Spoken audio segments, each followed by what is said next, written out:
Hi loves, today I'll be showing you how I made this yummy okra soup. For people who like the drawy kind of okra soup, this video is for you.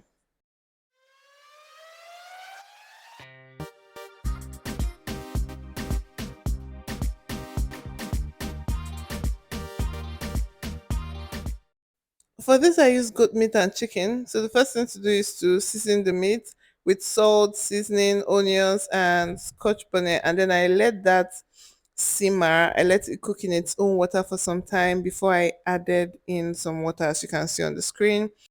For the chicken, I seasoned with chicken seasoning, and yeah, I added some water, let that cook. And while that was on fire, I prepped the ingredients. I washed the dry fish. Look at the okra, beautiful looking okra, but a lot of it was actually strong.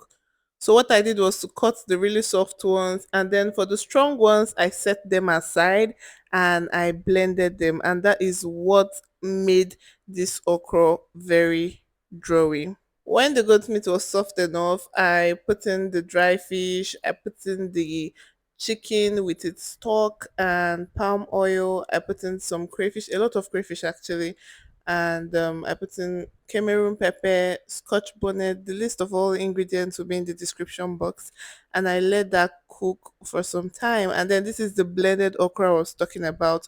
So I just put in this blended okra, and personally, I don't like draw soup. I don't like drawy okra, but because I had a lot of strong okra, I had to blend that. So if you want your okra to be really drawy, you can blend some of the okra.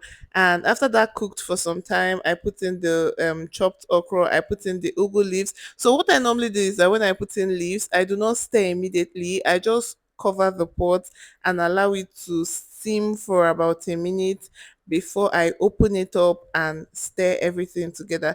This tasted so good.